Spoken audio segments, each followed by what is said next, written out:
تقریبا دا ټول خبره خدای را پاک را جمع کړی تبلیغ کې جهاد هم دی ځکه جهاد د دعوت نه شروع کیږي جهاد خلقو خیال کې دی چې صرف د ډز وشتو د ټوپک وشتو د تور استعمال ته وای نه هغې ته قتال وای جهاد وی خپل طاقت صرف کولو ته د دین د نشر اشاعت دپاره نو اول 52 قسمه دي د جهاد نو شروع د دعوت او د تبلیغ نه بیا اخیری مرحله قتال او دا وخت کې دا چې بل صورت پاتې نشي او نوبت پاتې نشي ځکه زمونږ د دین مسله دا ده چې قتال فی نفسه دا حسن نه دی حسن لغیره دی یعنی په خپل مقصود نه دی مقصود لغیره دی د دین د خورولو په لار کې رکاوټونه ختمول جهاد د دین دا مسله ده که د ټول جهان کافران سړی په خپل تور حلال کې په خپل لاس حلال کې نو دومره ثواب یې نشته لکه چې یو کافر مسلمان کې ځکه پیغمبران بنیادي د خلقو د وجلو دپاره خدای دنیا ته نه دی رالېږلی چې سړی دې مړ که خو دوزخ ته دې ورسو د هدایت دپاره خدای پاک رالېږلی نو چې یو سړي ته خدای پاک د چا په لاس هدایت وکړي د ټول جهان د کافرانو د حلالولو نه هغې کې زیات ثواب نو دعوت او تبلیغ کې جهاد هم دی بل دعوت او تبلیغ کې علم هم دی ځکه اوس به درته ووایم عقیده پکې زده کېږي عمل پکې زده کېږي اخلاق پکې زده کېږي نو نشر اشاعت هم دی بل د نفس تزکیه هم پکې وشي نو دعوت او تبلیغ پیغمبرانو د راتلو سره راغلی د دنیا ته ټول پیغمبران د دعوت او د تبلیغ خاوندان او هره زمانه کې هغې دعوت چلوله بیا را روان دی د دې عالمانو کې عالمانو ته د پیغمبرانو وارثان وایي ځکه دعوت او تبلیغ دا د دوی بنیادي فریضه ده نو دا جمعو کې چې تاسو ته واعظ کېږي ګورې دام تبلیغ دی هسې نه چې تبلیغ ونه ګڼه او د اختر په ورځو کې چې هلته کوم مسلې بیانېږي دام دعوت او تبلیغ دی په جنازه چې هلته کوم عالم بیان کوي دام دعوت او تبلیغ دی په اسلامي مدارسو کې چې بیان درته کوي دام دعوت او تبلیغ دی نو تبلیغ او دعوت د پیغمبرانو سره راغلی دی تر قیامته پورې به ان شاء الله العظیم خو زمونږ استازو په اصطلاح کې چې دا تبلیغ دی خاص دا د لږو زمانو نه مخکې نه شروع شوی دی باعث یې سو او چا شروع کړ او نتیجه سره ووته د پاکستان او هندوستان د جدا کېدو نه مخکې تقریبا زمون په دې علاقو پاکستان او هندوستان او په دې عامو علاقو د عربو د انګریزانو قبضه وه او خلق به د انګریز په حکومت کې نور نه ډوبېږي یعنی نور راوخیږي او ډوب شي ټول د حکومت د انګریزانو نو د آخري دور کې په هندوستان کې یو تحریک شروع شو اوس هم شته هغې ته شودي تحریک وایي هغه مذهبي انتها پسند هندوان دي نو د هندوستان دا باندې او د پنجاب باندې دا ګوره ډېر ضعیفه دي کمزوري دي زمونږ د وطن دا پښتنو باندې دا پسل چند اعلی دي منځونه دي پکې حیا ده پکې دین ده پکې او د پنجاب او د سند باندو کې او د هندوستان کې دا څیزونه به نه وینې ډېر کم به نو دا شودي تحریک راپورته شو او په مسلمانانو به ګرځېدل د دې باندو او ساده خلکو غومې قربې سرول او ګجرانو ورته به وی راځي چې خپل جوړ دین ته واپس شو اسلام ختم شو لال تاسو خدای عربو نه بارانه خلق راغلی او په زور مسلمانان کړي وي راځي اسلام ختم دی او مسلمان ختم دی نو خپل دین ته راوړو نو 2.5 لکه د باندو خلک هندوان کړو.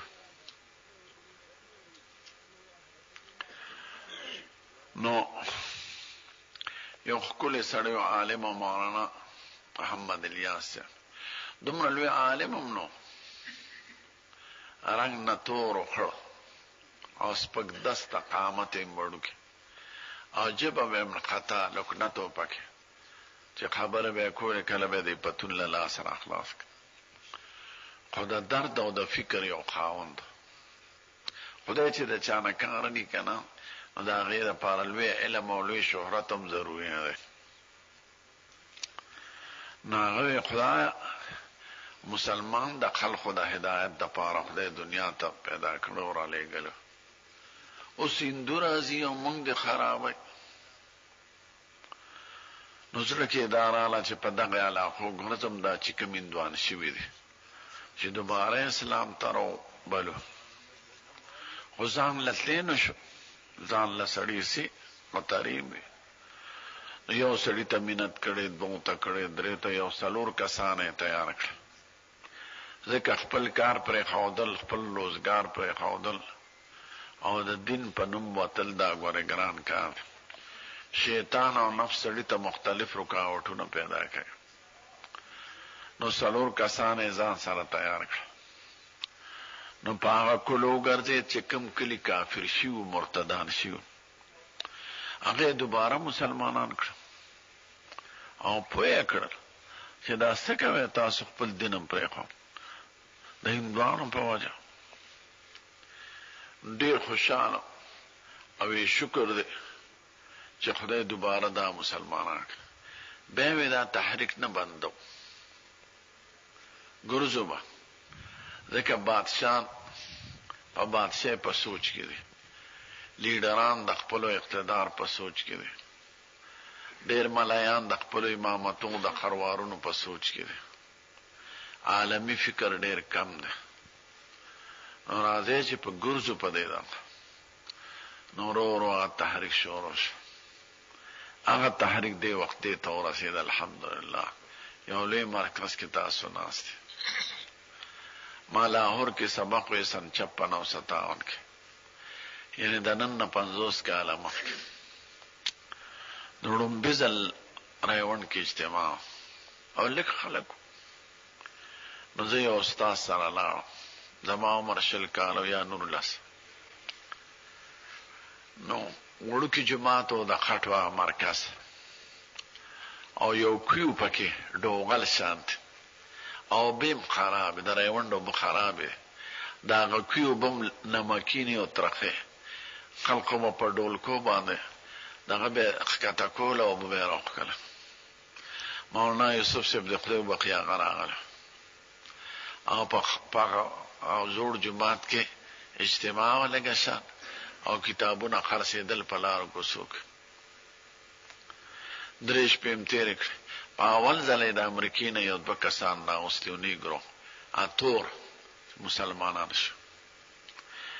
بیا زما سبقونو کې مشغول وم. 19 کاله پس بیا لاړم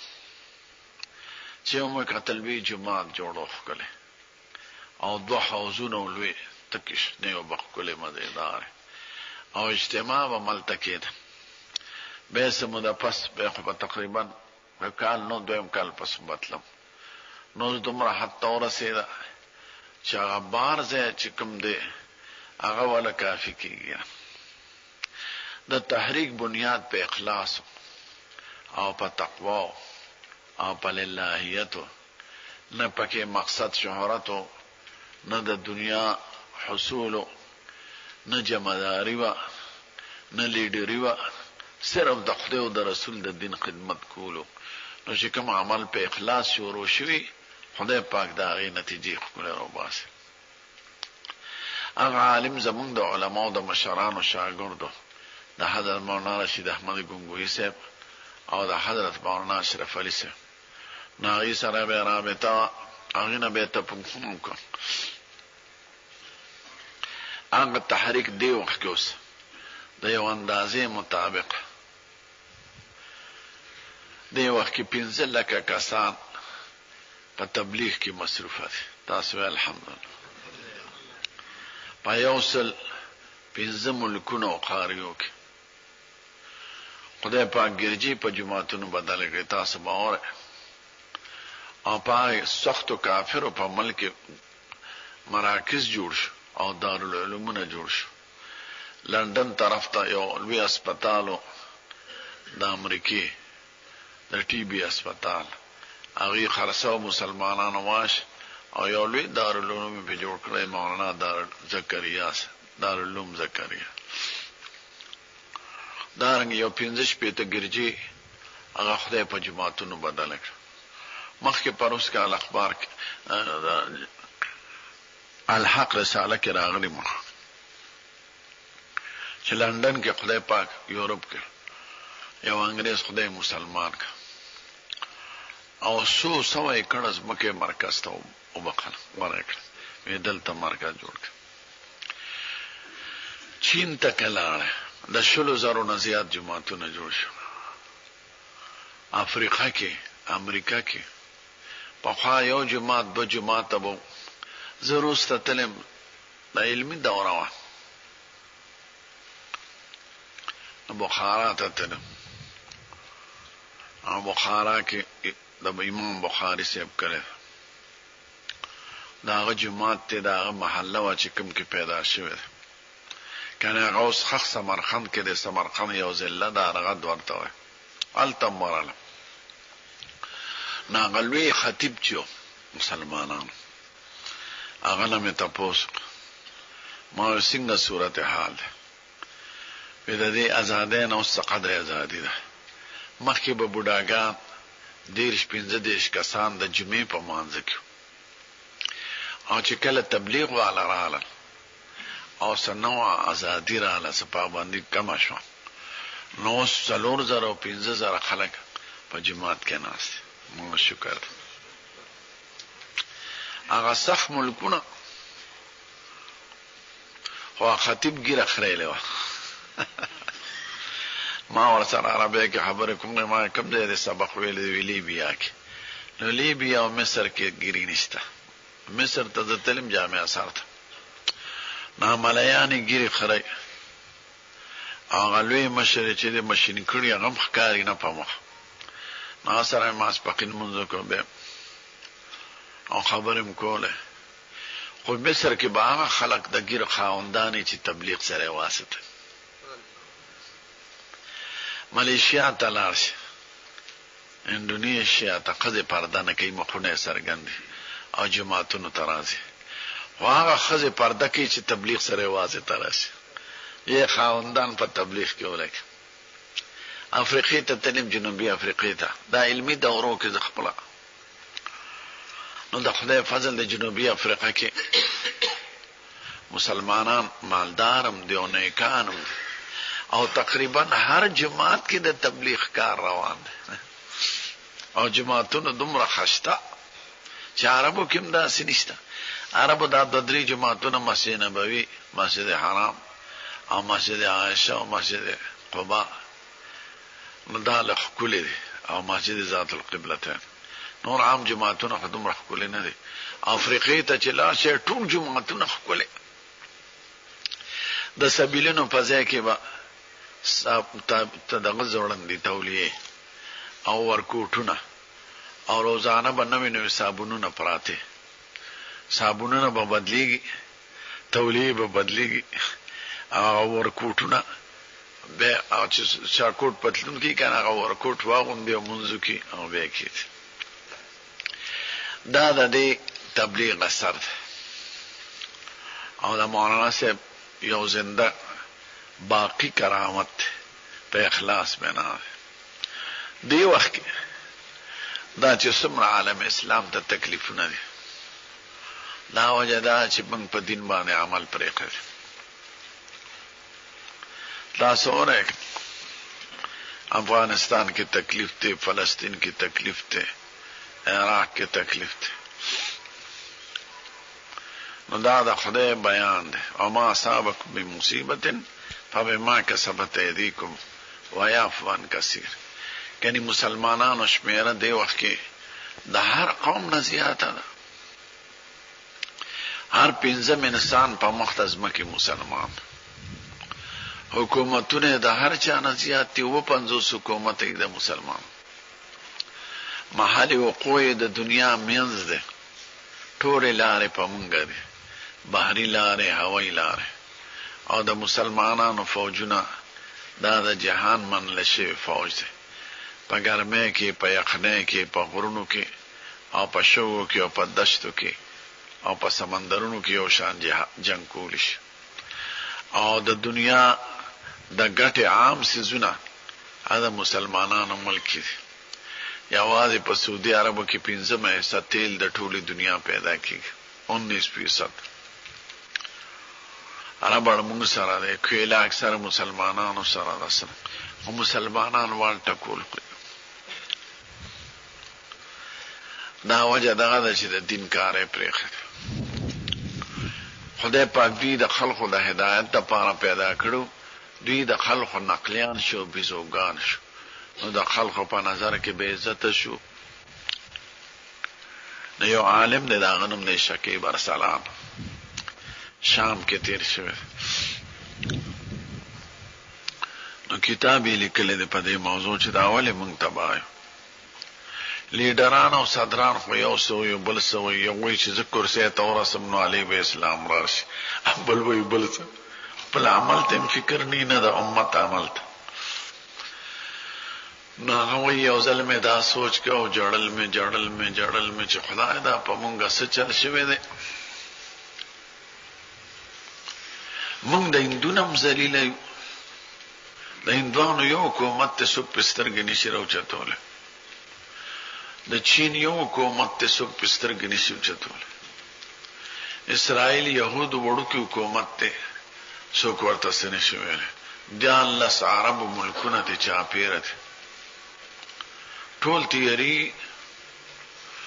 نو زمونږ 50 حکومت دی، او شمیر هم دومره دی، او هم لارې مونږ سره دی، او مونږ د دنیا ذلیله شوي. وی جړل مې دی کې وده شو، چې وده شم خوب مې ولیده، حضرت ابوبکر صدیق مې خوب کې ولیده. هغه د زړه کې چې مسوده مې هغه ته په خولې ووایي چې قربان دا په موږ څه چل شوی. نو ما ته وایي مسلمانانو په خپل دین عمل پرېښی، دوی ځکه ذلیله دي. اوس یو سوال دی، ستاسو زړه کې به م راځي، که موږ په عمل پرېښی د خود دین خو حق ګڼو، قرآن حق ګڼو، پیغمبر حق ګڼو، ایمان هم خو پشته، عمل هم کمزور دی. هندوانې خو مني نه در سره، چین در سره نه مني، امریکې نه مني، اسرائیل نه مني، ناغي ته خدای څه نه وایي، نه مني، او خدای ورته څه نه وایي. مونږ خو بیکاره یو عملا، خو منو الحمدلله، قرآن منو، حدیث منو. نو لرګي مونږ پسې خدای پاک راغشتی دی. دا ولې چې څوک نه مني هغې ته څه نه وایي، او چې څوک مني خو عمل کې کمزوري ده هغې ته خدای غوسه دی. دا ولې؟ دا دې جواب درته کوم. که تاسو وایئ چې مونږ خو کمزوري، خو کافرو نه خو خراب نه یو کنه. دا یاد ده چې د دنیا ټول کافران راجمع کړي، د مسلمان د قدم خاورو ته نه رسي. دا زموږ عقیده او ایمان دی. خو هغې ته خدای څه نه وایي، مونږ ته وایي. مونږ پرېښی دی عمل. نو راس پکې دا دی چې د مسلمان مثال د وړوکي مجرم دی، او د کافر مثال د لوی مجرم دی. نو دا وړوکي مجرم لکه د جماعت ته چې څوک ټوټې پټه کړي یا پیزار ته پټ کړي یا چرګه پټه کړي څوک، دې ته وړوکي مجرم وایي. نو دې تاڼۍ ته چې لاړ شي نو تاڼېدار یې مو وایي، سپیان یې مو وایي، خی خوشکي. او د لوی مجرم داسې مثال دی لکه د بډه ستاسو یو بدماش چې هغه به 13 کسان وجلي، نو هغه ته تاڼېدار څه نه وایي. نو ورته تاڼه کې سپیان سوی کرسی ورته پریدي او ملاقات ته خپل ولان سي او ډوډۍ مله د کور سي دا اوله هغه وړو کې مجرم په د لوی نه زیات ته په جرم کې اوراس پکې دا چې هغه وړي کې مجرم تانیدار وي د ما تانه سره تعلق ته دی مخ کې نسی هاي کورټ ته سپریم کورټ ته ځکه په چرګه کې څوک نه 14 کال عقید کیږي نه پانسی کیږي یو 50 روپے به جرم کیږي او زبې او سور اوزار او یو ورځ به په چیر کې اوساتم به پرېد او هغه بدمعشي نو تانیدار وي د جرم ډیر لوی دی دا زما د اختیار نه بهر ده دی به مخکې هاي کورټ ته ځي سپریم کورټ التبا په دوه حکم کیږي د 14 کالو یا به پانسی کیږي نو دنیا هغه چیل تاڼه کې ورته سنوي د قشان مسلمان د چر ګوړ غل دی د سپلو غل دی د جماعت د ټوټه غل نو دی په دې دنیا کې وال ټکور خوري دا دنیا د مسلمان لپاره سجن المؤمن و جنت الکافر د لپاره جیل خانه ده نو دا تاڼه‌داران وي چوڑیان وي دا انګريزان دغه چوڑیان دي چې کاني پیور وي او کافر تقدیر لاسنوي ځکه مخکې او عدالت را روان ده دا د معاملې لوی عدالت کې به حل کیږي نو مسلمان ځکه وال کافر ته سنوي دوی مسلمان مثال د مخ ده ځکه د ټول جهان د هدایت لپاره خدای پیدا کړی چې ته به دین نه سه خلق ته بخکل عقیده خې عمل وکړه او د کافر مثال د چیتره ده که په مخ باندې خراش کې پروسي یا نسواری سړی وی چې ګره باندې نسوار را بیګ ناغه په ګرمو بو وینځي او په تولیه پاکي او په صابون وینځي او مګي او چیتر که په نسوارم چا کې قوره یا په خټو نو چا په ګرمو بو ځلان دي طرف نه دی وینځلې نه په صابون وینځلې دی نه په تولیه پاکي نو دا مسلمان مثال د مخ ته د مخ چې تم کوم نو دی باندې لګ داغ د لره نخکاری او سپخ کاری نو دا ګرمه وب په د خدای د طرف واچول شي یو عذاب پر راشي بل پر راشي بل تکلیف پر راشي او دا کافر مثال د چیتره دی راکاږي خلک د مسلمان مثال د بادشاہ د زوی دی او دا کافر مثال دا چوڑے دی بادشاہ زوی کس غلطیو کی نو چوڑی توڑی دا ور پاسوی واپا دے سپیڑا روانه کی خدا آغا چوڑی دا قادم پا سپیڑا بانده دا بادشاہ زوی دا شازادگی ننوزی دیو مانگا شازاده دی او خادم آغا چوڑی مانگا چوڑی دی دا مسلمان شازاده دی دی دا خدای په خاص مخلوق کې دی ثم اورثنا الكتاب الذين اصطفينا من عبادنا ما دا خپل کتاب خپل خو بندگانو ته حواله کړل نو تاسو دا خدای خو مخلوق یې مسلمانان نو چې غلطیو کینو دا چوڑیانو ته خدای وی وخه په دې مخ نو دا عیسایان هندوان انګریزان دا چوڑیان دي چې مونږه په سپېړو هغه په سپېړو والو شاهزاده کیږي نه او دا مسلمان په سپېړه لګېدو د شاهزاده نه ته دغه شان مثال دی نو مسلمان باندې تکلیف په دنیا کې راځي اعمال یې پریخي دي قسم دی مونږه په چټه کې د انګريز تابعیو په جبه کې تابعیو په جامون کې تابعیو په ناسته پاسته کې تابعیو نو ذلیل یو زمونږ د ملک یو وفات تلو د انګريزانو ملک نیو مسلمانانو یو انګريز ورته وای چې مونږ تاریخ ګورو او تاسو د مشرانو د خپلو نو چې هغه برال ساده جامو کې بو زمونږ جبه به نه وېزدا ما ته ګوډي اسلحه به خمون به دا غوینه یریدو او تاسو چې راشه نو زمون نخکل کوټ پتلون کې راشه دا لکیم ځوړند کړي ټای او انګریزي زموږ نه خوان خو تاسو راته د باد د بڼې نسپخ کار چې دا اوله حقیقت دی ګوره قسم دې مسلمانانو بادشاہانو کې غیرت نه پاتې شو نو دین پکې پاتې شو کنه دا صورت حال بنو نو خلک چې وفات کیو مسلمانو قیام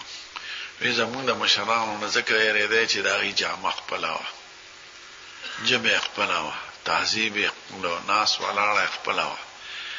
اګي تاسو ته د دشمن په نظر کتل او تاسو هغه ته د دشمن نسړې یریږي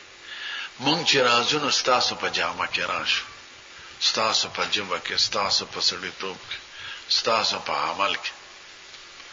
نو مونږ تاسو نقلیان یو بيزوګان یو شادوګان نو د بيزو د شادو نه څوک نه لري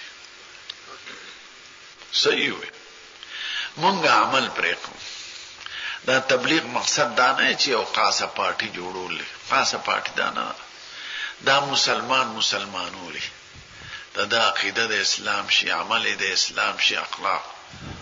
تو نه چې خدای عزت ورکړي کنه ورکړي نو موږ خپل سيزونه پرېخره ا دې وجنه تبلیغ کې چې سړوزي خدای ورته درې صفته حاصله یو خدا چې عقیده خپل شي تاسو په دې نیت توزه چې موږ خلق خو په دې نیت پوزه چې موږ ځان په خپل خو او د خپل خبر هغه خو خبر بیانو کې قبل مسلمان دم فائدہ ورسه ځان په پاک او معصوم یا دویم دا چې د دین څومره شوبې سو پکې کار کوي وې دام د دین کار دا څه بنوي چې صرف زمونږ دا کار دی او نور کار نه نور ټول کارونه د دین مختلف شوبې عالم کا درس کی د دین کار کې مشوره ده جهاد کې په دین کار کې مشوره نور کا د دین کار کې په دین کې مشوره ده مونږ وې د درو خبرو ز د کورو د پارازو دا بس د کوي مو دا به تاسو کې خدای راوړي نو سړی تبلیغ کوي دا غره د لیدو تجربه خبره ده خدای پاکي عقیده مضبوطه کی ایمان یې مضبوط شي ذکر جنت او د دوزخ بیان نه وي پدې عمل کې دا ثواب دی پدې کې دا ثواب دی پدې کې دا ثواب ګوره اسه په خلی خوار سړی مسلمان ځان ته وي خو ایمان د داسې یقین نوم دی ټول خلک را غون شستا په یقین کې فرق راځي لکه اوس ورځ ده مونږ په مرکز کې ناست د ټول کوټ خلک درته وي چې دا شپه یا ته په سینما کې ناست ته ورته زیاده روجنو ستا په یقین کې فرق راځي دغه شان یقین ته ایمان وای ادا په تبلیغ کې حاصل کی په جنت یقین نشي ځکه دا پیسې لګول مونږ چې پیسې لګاو چې 10 روپے لګاو نو د شلو فکر می چې شل به ګټو خالص تخدای په نوم لګول چې بظاهر اړو ګټه نشتا وخت ورکو دا ټول د خدای د ثواب په نیت او د دین په فکر کې کول دا د پخته ایمان او د یقین نه خلک نو خدای پاک پستا سو ایمان مضبوط کی او ایمان د ټولو نه کو سر چې ایمان نه فارسره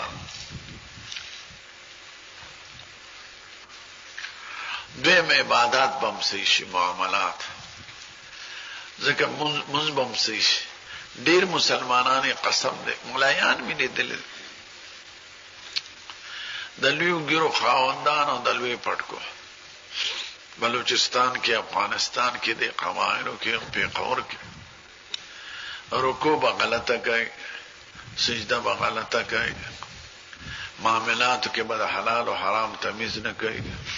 خزه به خرڅي خزه به په بدل ور کوي خزه به میراث کوي خزه به د میراث نه محرومه کوي د معاملات درسته فکر نه دی کې دا فکر نشي دا مونږ څنګه ده مونږ کې څو فرض دي څو سنت دي منځونه یې صحیح معاملات یې صحیح مونږ اکثر تاسو د حلال او حرام هغه خلک چې تبلیغ سره واسطه چې دا معامله حلاله ده که حرام دې کې خصوص شته او که نشته، دا روا ده که ناروا ده. نو معنا دا چې ځان درته په خپل ځان کې عاجز ښکاري، داسې نه چې جامې شلېدلې واغوندې پټکي زوړ په سر کې او خامخي خلک وایي جوړېدار رسېدلې دی لکه دا ملنګان چرسیان. دا نه، ښکلې جامې دي، ښکلې کونګ دي، ښکلې بنګله دي، خو زړه کې ځان درته کمزور دی، هر مسلمان نه ښکاري چې ما سره به خدای څه کوي. دا تواضع په دې لار کې راځي. ځکه لوی لوی افسران ما لیدلي دي، هغوی به بسترې پونګې او په بازار کې روان ګورې خلک دا نه بیا چې لاړ شي په داسې زوړ جومات کې دیري چې اول جومات پاک او لوټې والا راوړي او بیا خورا خپل بسور او دال پخوي او په پوکو یې پخوي چې هغه عمر کې چېرته پوکي نه واله. نو دا خپل پخول د جومات خدمت کول دا ګورې ګران کړه. دا بغیر د او تواضع د ټولو اخلاقو سره د ښکلی. من تواضع لله رفعه الله، خدای غوچته عاجزی پکې راشه.